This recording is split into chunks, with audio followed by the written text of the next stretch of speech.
2014 just feels like, it's hard. Like remembering her, it feels like it was yesterday, and then you look at the date and you think, oh my God, where did that time go? All right, whenever you're ready. Cool.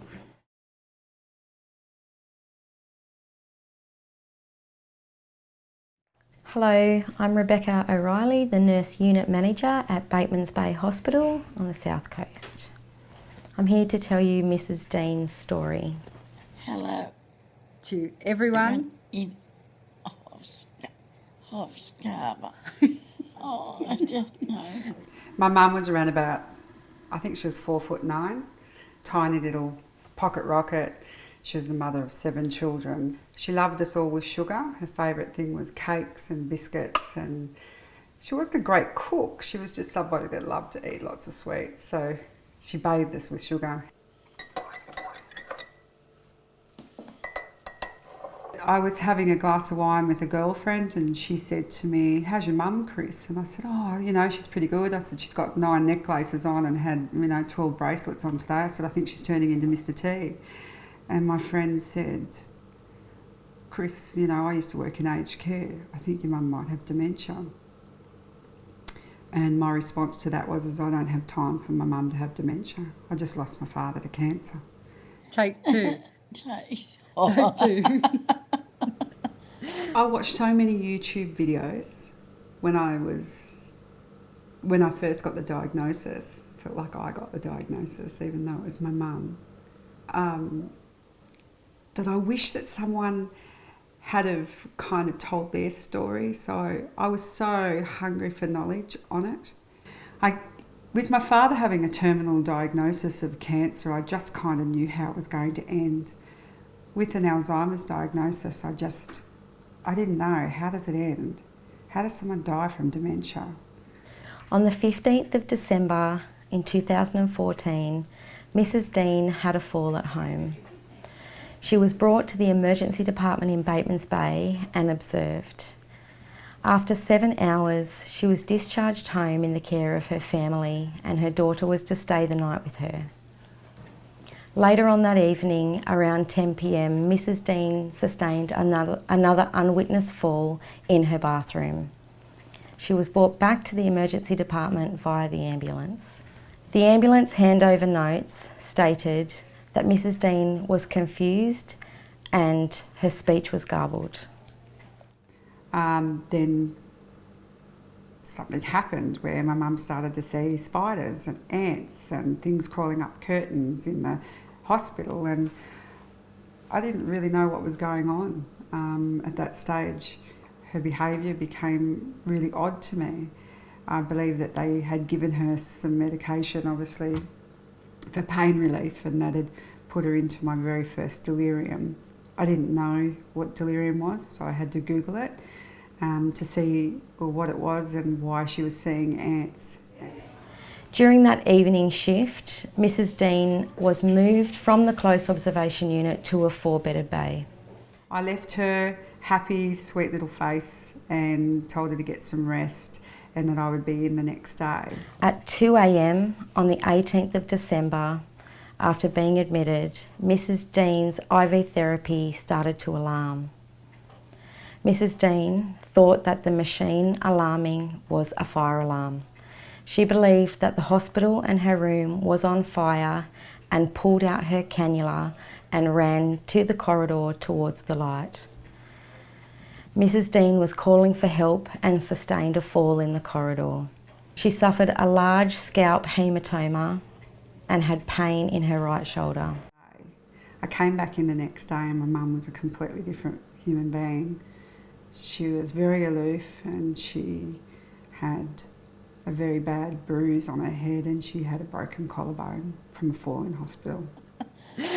Oh, my Hello God. to everyone in Coffs. Hello, everyone in Coffs Harbour. Yay! She was fairly independent and she was going really well, and we all got together and decided that we would hire this amazing big house up in the hinterland of the Gulf of Coffs Harbour. And we'd all have Christmas together, 18 of us, grandchildren, great-grandchildren, and Mum was going to be the matriarch and sit up there, and we had her set up. We're going to all have Christmas together. All of a sudden, Coffs Harbour's not going to happen. Within 24 hours of being admitted to the hospital, Mrs. Dean suffered a fall and sustained a significant injury. While some interventions to reduce her risk of falling had been put in place, there was no documentation to evidence a comprehensive falls risk assessment and a management plan.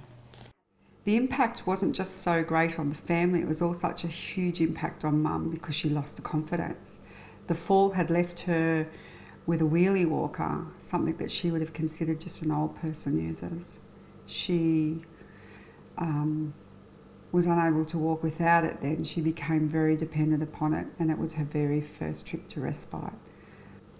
The care kind of had to increase, then we had a couple of more falls. And she just lost so much independence due to that shoulder fracture was the start, and I could just never get her back.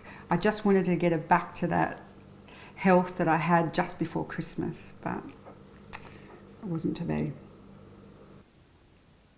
Eventually she had a fall, getting out of the recliner, and she came down and she hit the coffee table. She didn't want to go to hospital, so I packed my jammies and I just went in and put ice on and put a pillow between her legs and rolled her. And I just slept with her all night. And we talked, and she was pretty fine until around about 5 a.m. It seemed like the pain had just collectively gotten so bad that I couldn't toilet her. So I had to ring the ambulance as much, and Mum agreed at that stage. They did an x-ray. I went to the doctor and he put the x-rays up and said that she had fractured her hip. She'd broken her hip. I went back and Mum was kind of dazed, but she knew enough. I just said, "Mum, you've broken your hip." And she said, "Oh, love, that's not good." And I said, "We're in trouble." The doctor rang me, and I'd just finished an auction, and he rang and said, did I want Mum to have the operation to repair her hip? And I said, "Oh, so will it repair itself?" And he said, "No." So I didn't really understand what he was asking. Do I want my mum to lay with a broken hip, or do I want it fixed? I said, no, of course I don't want her to load bear, because she won't be able to walk, she won't be able to load bear, and then she's going to be in a wheelchair. I don't want to see that for my mum. So the obvious choice was, yes, operate, please.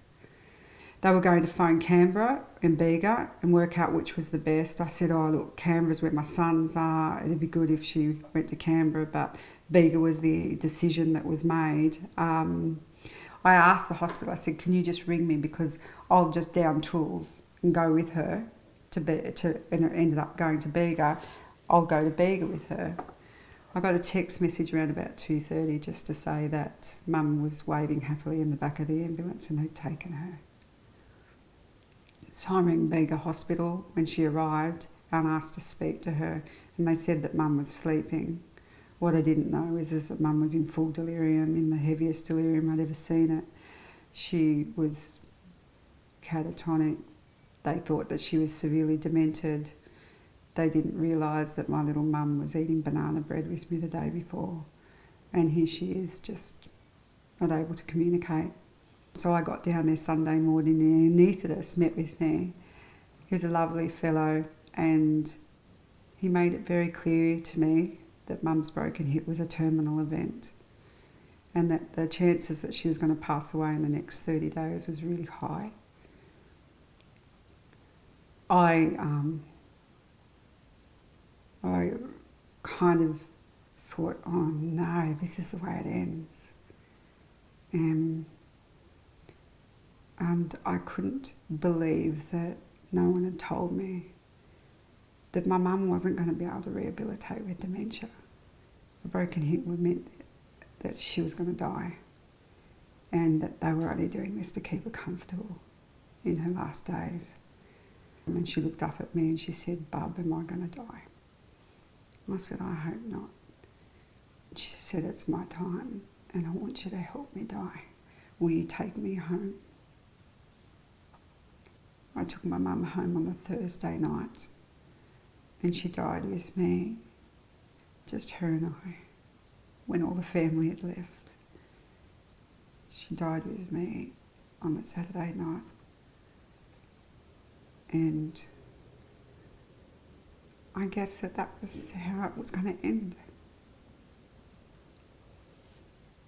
And I lost my mum.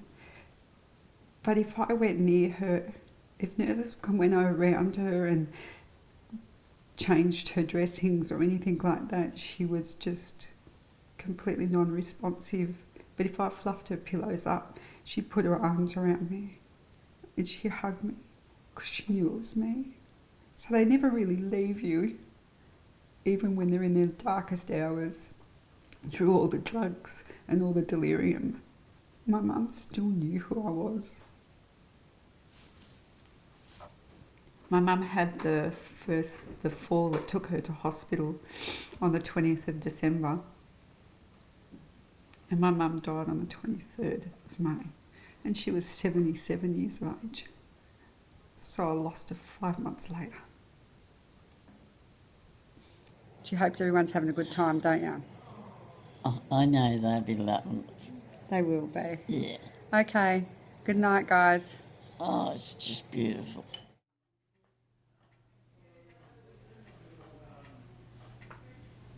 The lessons that we have learned from Mrs. Dean's story are these. A falls risk screen assessment on admission is crucial and preferably done in the emergency department. Handing over of this information from the emergency department to the ward is also critical. The information gained from the falls assessment must be translated into a management plan. A delirium screening and development of a management plan will significantly reduce a patient's risk. Wherever possible, a patient with a delirium should be placed in a high observation area to be nursed with a patient special and a communication plan built with the family's involvement. Families are often willing to stay with a patient if they are educated about falls, delirium and the risks associated with both. Patients, particularly those with a delirium, should not be moved around the ward, especially in the evening and night, unless it is absolutely necessary. The good news is that at Batemans Bay, we have not had a serious fall in the past 18 months. Across the board, our falls numbers are trending downward. To date, 79% of staff have attended the 3 state-approved falls modules on HETI Online. Just this week, we have launched the REACH program at Batemans Bay Hospital. This program is designed to give a voice to patients and their families while they are in hospital. This program gives the patient and the family the tools and information to request a clinical review if they have concerns about their care.